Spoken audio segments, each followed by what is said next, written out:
Gary Kergan, along with his brother Ted and another partner, Larry Tucker, played the odds on a chain of Sonic Burger drive-ins.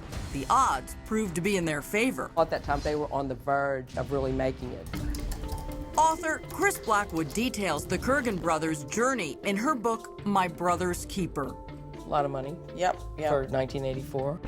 Blackwood tells Crime Watch Daily Gary was a respected and humble man, but one who didn't mind showing off a few of the perks of his success. He was driving a Cadillac Eldorado. He dressed flashy. I mean, it was 1980s. You know, he had the gold chain and the open neck. So he did present as having money. Did all that bling attract robbers, kidnappers? While police investigate, Gary's brother Ted becomes a rabid citizen sleuth. Ted had plenty of access. Are you an investigator? Both my brother and I were fully commissioned deputies with the Acadia Parish Sheriff's Department.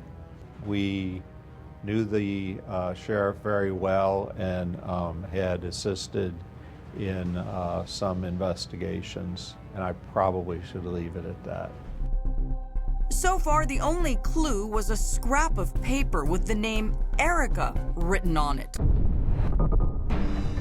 Business partner Larry Tucker found the paper in the Baton Rouge apartment he shared with Gary. Larry had cleaned the apartment up and thrown away a piece of paper with someone's name on it. And Gary had relayed to him that he did him a favor? Yeah, Gary said, "You did me a favor, probably saved me from going out on my wife." As far as anyone knew, Gary was a devoted husband and father. I was trying to get my arms around this concept, so to speak. That there could be another woman? Well, sure, and that I didn't know who she was. Ted went on the hunt for Erica. He was led to a strip joint called The Hot Spot. Well, I walked in, and one of the dancers looked at me and said, "Hi, Gary," which was interesting because Gary and I looked enough alike that that's understandable. I said, "No, I'm Ted. I'm Gary's brother. Have you seen him?" And she said, "Yeah, he was here last night." And sure enough, Ted learned that his brother was last seen leaving with a dancer named Erica. Police jumped on the lead, first checking out details found on Erica's license application to dance in Baton Rouge.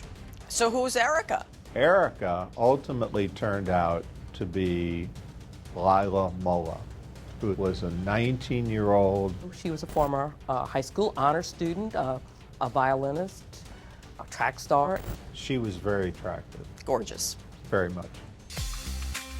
Ohio-born Lila came from a very wealthy family, but got herself caught up in substance abuse and chose the life of a rebel wild child, landing her restless soul in Louisiana, having just escaped from rehab. Lila worked as a stripper and a hooker. She lived in this scrappy duplex with her joltingly bizarre drifter boyfriend, Ronald Dunnigan. He was twice her age and called the shots. She was gorgeous. He was not. No. He didn't have much money, and he wasn't educated. I mean, the guy was a clown on the street. Life as a part-time street clown didn't pay the bills. Lila's stripping and hooking did, and it turns out Gary, the burger boss, was a regular customer. Gary paid her better than anybody else. Yes, he did. There was a kind of seamy relationship between the two of them. Gary was sweet on her. Gary was intrigued. There's some part of me wondered if this had something to do with Gary not showing up.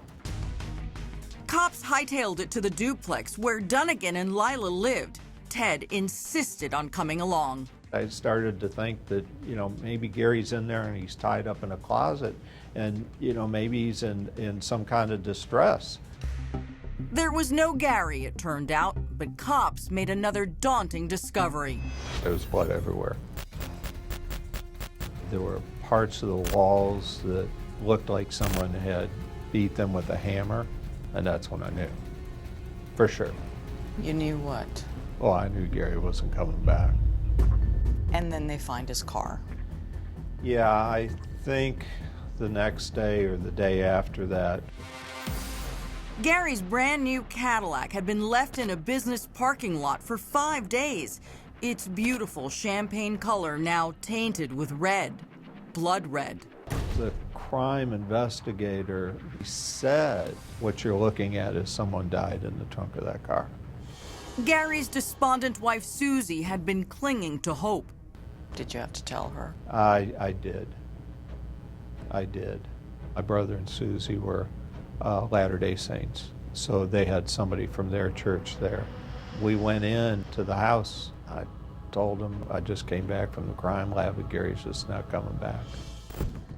Even with no body to prove it, it seems inevitable that Gary had been murdered violently, and cops have a good idea who the killers are. Oh, we don't have a body, we're going to let them out.